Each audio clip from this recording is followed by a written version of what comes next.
प्रिय श्रोताओं, आइए सुनते हैं संतोषी माता शुक्रवार व्रत कथा। एक बूढ़ी माँ थी, उसके 7 पुत्र थे।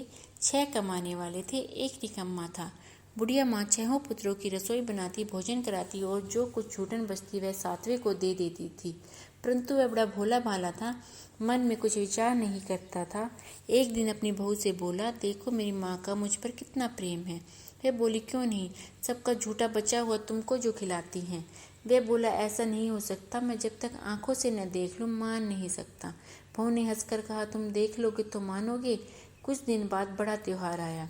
घर में 7 प्रकार के भोजन और चूरमे के लड्डू बने।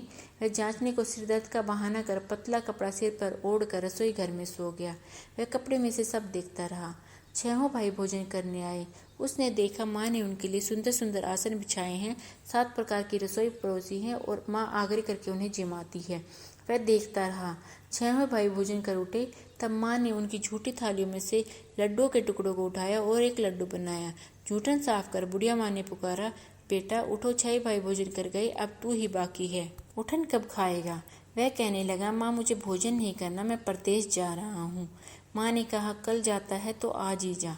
वह बोला, माँ आज ही जा रहा हूँ। यह कहकर वह घर से निकल गया। चलते समय बहू की याद आई। वह गौशाला में कंडे थाप रही थी। वहां जाकर बोला, हम जावे प्रदेश को, आवेंगे कुछ काल, तुम रहिए संतोष से, धर्म अपनो पाल। वह बोली, जाओ पिया आनंद से, हमरी सोच हटाए, राम भरोसे हम रहे, ईश्वर तुम्हें सहाय। 2 निशानी आपनी, देख धनु में स्थिर, शुद्धि हमरी मत बिसारियो, रखियो मन गंभीर। वह बोला, मेरे पास तो कुछ नहीं है, यह अंगूठी है, सो ले और अपनी कुछ निशानी मुझे दे। वह बोली, मेरे पास क्या है, यह गोबर भरा हाथ है। यह कहकर उसकी पीठ में गोबर के हाथ की थाप मार दी। वह चल दिया। चलते चलते दूर देश पहुंचा। वहां एक साहूकार की दुकान थी। वहां जाकर कहने लगा, भाई मुझे नौकरी पर रख लो। साहूकार को जरूरत थी, बोला रह जा। लड़के ने पूछा, तनख्वाह क्या दोगे। साहूकार ने कहा, काम देखकर दाम मिलेंगे। साहूकार की नौकरी मिली। वह सवेरे 7 बजे तक रात तक नौकरी बजाने लगा। कुछ दिनों में दुकान का सारा लेन देन, हिसाब किताब, ग्राहकों को माल बेचना, सारा काम करने लगा। साहूकार के 5-6 नौकर थे, वे सब चक्कर खाने लगे, यह तो बहुत होशियार बन गया है। सेठ ने भी काम देकर 3 महीने में ही उसे आधे मुनाफे का साझेदार बना लिया। वह कुछ वर्ष में ही नामी सेठ बन गया। मालिक सारा कारोबार उस पर छोड़कर बाहर चला गया। अब बहू पर क्या बीती सो सुनो। सास ससुर उसे दुख देने लगे। सारी गृहस्थी का काम करा के उसे लकड़ी लेने जंगल में भेजते। इस बीच घर के आटे से जो भूसी निकलती उसकी रोटी बनाकर रख दी जाती और फूटे नारियल के खोपरे में पानी। इस तरह दिन बीतते रहे। एक दिन वे लकड़ी लेने जा रही थी। रास्ते में बहुत सी स्त्रियां संतोषी माता का व्रत करती दिखाई दी।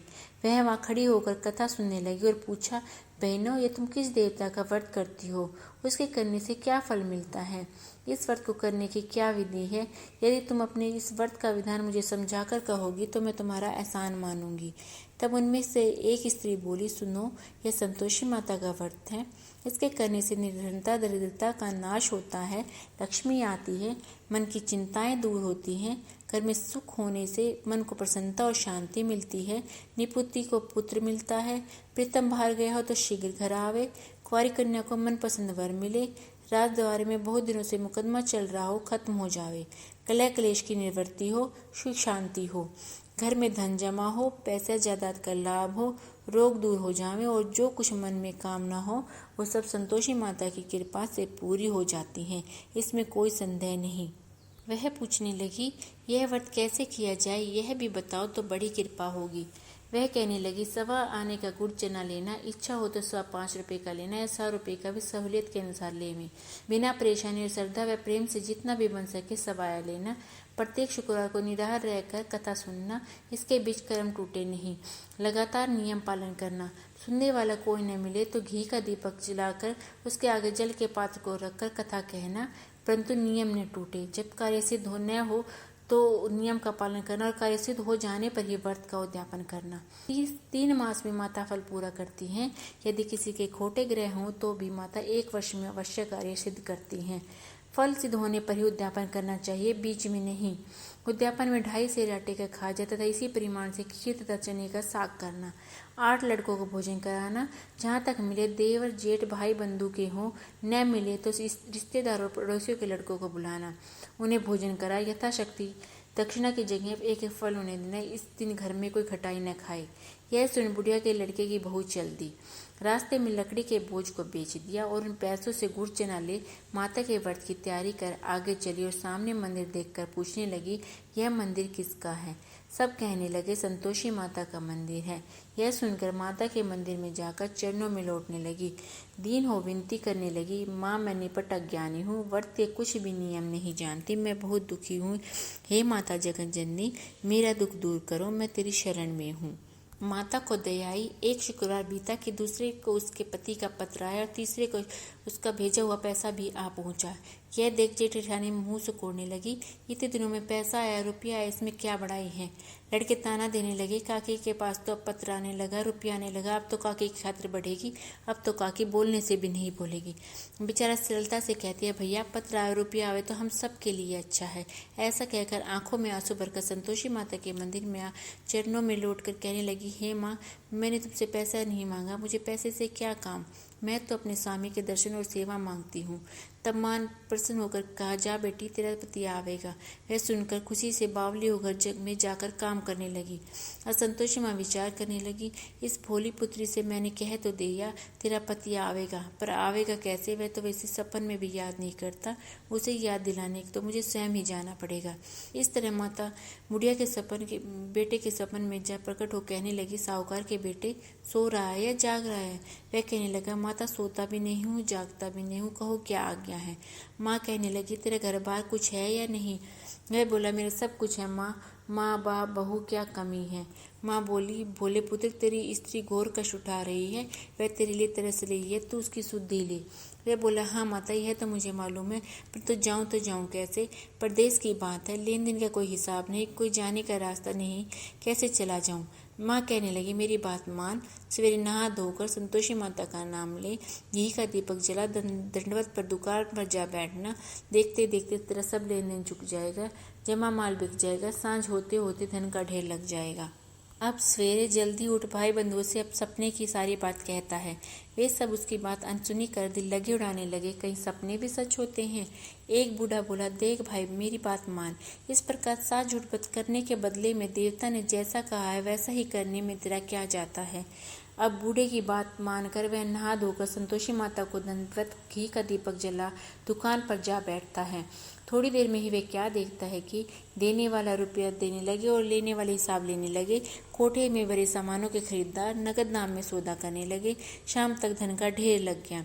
मन में माता का नाम ले चमत्कार देख प्रसन्न हो घर ले जाने के वास्ते कपड़ा गहना खरीदने लगा। यहाँ के काम से निपट वह तुरंत घर को रवाना हुआ। बहू बेचारी जंगल में लकड़ी लेने जाती है। लौटते वक्त माँ के मंदिर में विश्राम करती है। वह तो उसका प्रतिदिन रुकने का स्थान था। दूर से धूल उड़ती देख वह माता से पूछते, हे माता, यह धूल कैसी उड़ रही है? माँ कहती है, हे पुत्री, तेरा पति आ रहा है। अब तू ऐसा कर, लकड़ियों के 3 पोज बना ले, एक नदी के किनारे रख, दूसरा मेरे मंदिर पर और तीसरा अपने सिर पर रख। तेरे पति को लकड़ियों का गट्ठर देखकर मोह पैदा होगा, वह रुकेगा, नाश्ता पानी बना खाकर माँ से मिलने जाएगा।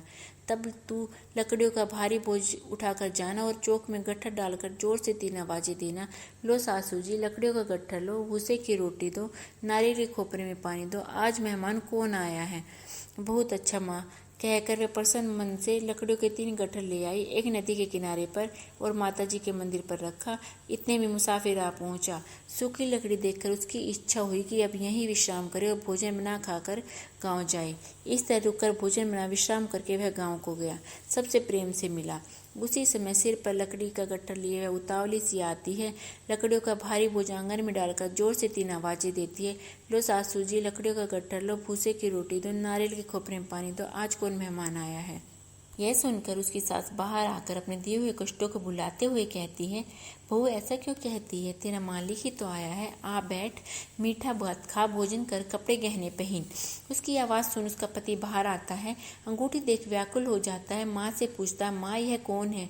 माँ कहती है, बेटा यह तेरी बहू है। आज 12 वर्ष हो गए जब से तू गया है, तब से सारे गाँव में जानवर की तरह भटकती फिरती है, घर का काम कुछ करती नहीं, 4 समय आकर खा जाती है। अब तुझे देखकर भूसे की रोटी और नारियल के खोपरे में पानी मांगती है। वह लज्जित तो बोला, माँ ठीक है, मैंने इसे भी देखा और तुम्हें भी देखा, मुझे दूसरे घर की ताली दो तो मैं उसमें रहूं। माँ बोली, ठीक है बेटा, जैसी तेरी मर्जी। सो कहकर यह ताली का गुच्छा पटक दिया। उसे ताली लेकर दूसरे मकान की तीसरी मंजिल पर सारा सामान जमाया। एक दिन में ही महाराजा के महल जैसा ठाट बाट बन गया। अब क्या था, बहू सुख भोगने लगी। इतने में अगला शुक्रवार आया। उसने अपने पति से कहा, मुझे संतोषी माता के व्रत का उद्यापन करना है। उसका पति बोला, अच्छा, खुशी से करो। वह उद्यापन की तैयारी करने लगी। जेठानी के लड़कों को भोजन के लिए कहने गई। उन्होंने मंजूर किया, परंतु पीछे से जेठानी अपने बच्चों को सिखाती है, देखो रे, भोजन के समय सब लोग खटाई मांगना, जिससे उसका उद्यापन पूरा न हो। लड़के झिमने आए, खीर पेट भरकर खाई, परंतु याद आते ही कहने लगे, हमें खटाई दो, खीर खाना में भाता नहीं, देखकर अरुचि होती है।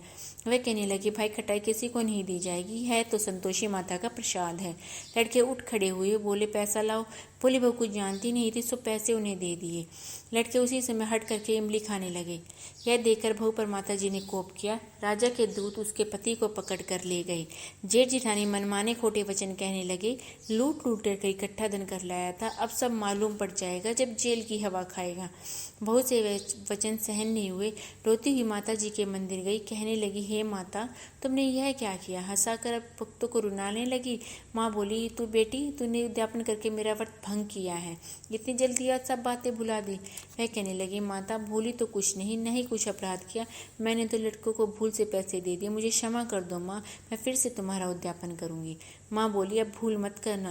वह कहती है, माँ अब भूल न होगी, अब बतलाओ माँ, वह कैसे आवेंगे?